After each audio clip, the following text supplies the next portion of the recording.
सवाल है, चांद पर कैसे बसेगी इंसानों की बस्ती? चांद पर बसे शहर का नजारा कैसा दिखेगा? क्या चांद की जमीन पर भी धरती जैसी फसल लहराएगी? क्या चांद की धरती पर खेती मुमकिन है?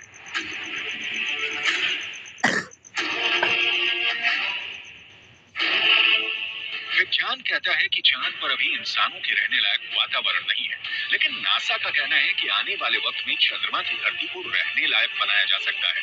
लेकिन दावे के मुताबिक चांद पर बसने वाली बस्ती नहीं होगी सस्ती। अंतरिक्ष में चंद्रमा धरती का सबसे करीबी पड़ोसी पिंड है।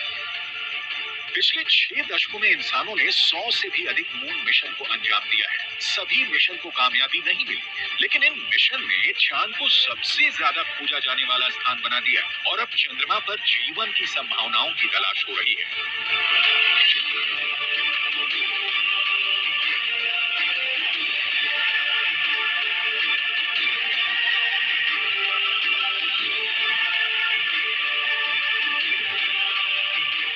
अभी तक चंद्रमा से जुड़ी कई हैरान कर देने वाली जानकारियां सामने आई हैं। दावा किया जाता है कि चंद्रमा की मिट्टी में कई तरह के खनिज हैं। चांद की सतह पर पानी होने के भी सबूत मिल चुके हैं। वैज्ञानिकों का मानना है कि चांद पर जीवन के सबूत भी मिल सकते हैं। संभावना जताई जा रही है कि भविष्य में चंद्रमा पर मानव बस्ती बसाने का सपना पूरा हो सकता है, लेकिन ये काम इतना भी आसान नहीं है। चंद्रमा पर इंसान के कदम भले ही साल 1969 में पड़ गए हों,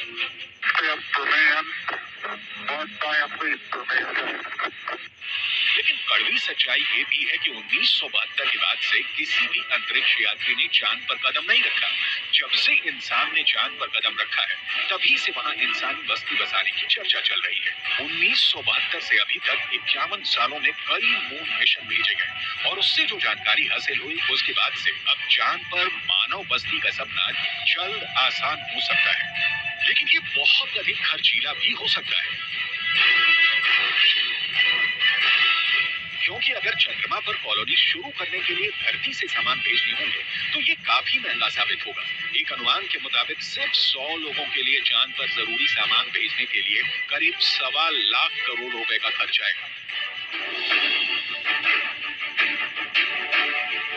ऐसे में अगर चांद पर इंसान को रहने लायक बस्ती बसानी है, तो सबसे पहले रोटी, कपड़ा और मकान जैसी बुनियादी जरूरतों को पूरा करना होगा, जिसमें सांस लेने के लिए हवा, पीने के लिए पानी, पेट भरने के लिए खाना, हवा के दबाव से लैस रहने लायक जगह और रोशनी के लिए बिजली जरूरी होगी।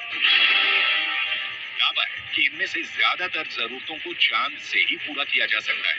चंद्रयान 1 की मदद से चांद पर पानी होने की पुष्टि हो चुकी है। पानी की खोज के बाद इसरो अब चांद पर जमी बर्फ का विश्लेषण करने में जुटा है। चांद की सतह की बनावट को समझने में लगा है। नासा के मुताबिक चांद के दक्षिणी ध्रुव पर बर्फ है। बर्फ के साथ साथ वहाँ दूसरे प्राकृतिक संसाधन भी हो सकते हैं। साल 1998 में नासा ने मून मिशन के तहत ये बताया था कि दक्षिणी ध्रुव पर हाइड्रोजन है। नासा का दावा है कि अधिक मात्रा में हाइड्रोजन होने की वजह से वहाँ बर्फ होने की संभावना है। इसके अलावा चांद के दक्षिणी ध्रुव पर बड़े बड़े पहाड़ और कई गड्ढे हैं। ज्यादातर गड्ढे ऐसे हैं जहाँ अरबों साल से अंधेरा है। अमेरिका के नासा के मुताबिक गुप्त अंधेरे के बीच यहाँ बर्फ का जमाव हो सकता है।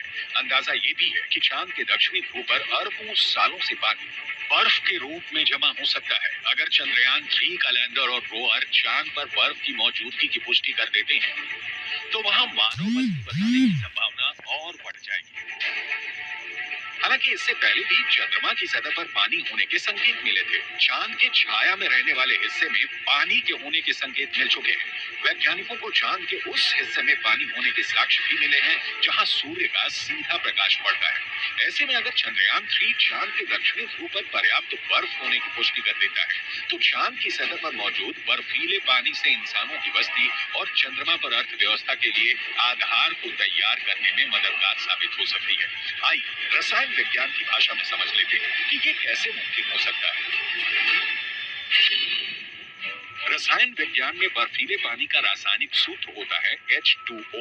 पानी एक एक अणु में हाइड्रोजन और ऑक्सीजन 2:1 के अनुपात में मौजूद होता है। यानी पानी के एक अणु को हाइड्रोजन और ऑक्सीजन में तोड़ा जा सकता है। H2O equals H2 plus O2। यानी पानी की मौजूदगी में चांद पर सांस लेने के लिए ऑक्सीजन बनाना आसान है। वहीं पानी से हाइड्रोजन और ऑक्सीजन को अलग करके ईंधन के तौर पर इस्तेमाल कर सकेंगे। साथ ही साथ पानी से चांद पर बिजली भी तैयार की जा सकती है। साफ है, चांद पर मौजूद पानी कई समस्याओं का समाधान हो सकता है। पानी के इस्तेमाल से सिंचाई के लिए खेती का काम भी आसान किया जा सकता है, क्योंकि चांद पर इंसानों की बस्ती को लेकर रिसर्च कर रहे वैज्ञानिकों को तब बड़ी कामयाबी मिली थी जब चांद की मिट्टी में पौधे उगाए गए। अपोलो 11 मिशन के दौरान करीब 22 किलो सामान चंद्रमा से लाया गया था। इसमें तकरीबन 50 चांद के चट्टानों के टुकड़े और चांद की मिट्टी शामिल थी। शोधकर्ताओं को इस बात का बिल्कुल भी अंदाजा नहीं था कि चांद की धूल भरी मिट्टी में कुछ उग भी सकता है या नहीं। उन्होंने इसे एक प्रयोग के तौर पर लिया कि अगर अगली पीढ़ी में कोई चांद पर जाता है तो वहां पर कुछ उगा सकता है। जो नतीजे सामने आए उसने वैज्ञानिकों को चौंका दिया। ऐसे में अगर चांद के दक्षिणी ध्रुव पर पर्याप्त मात्रा में पानी नहीं मिलता तो चांद पर बस्ती बसाने का सपना अधर में लटक सकता है। यानी चांद पर सस्ती बस्ती बसाने में चंद्रयान 3 बहुत बड़ा रोल निभाने वाला है, जिसकी शुरुआत चंद्रमा के दक्षिणी ध्रुव पर भारत के धमाकेदार दस्तक के साथ हो चुकी है।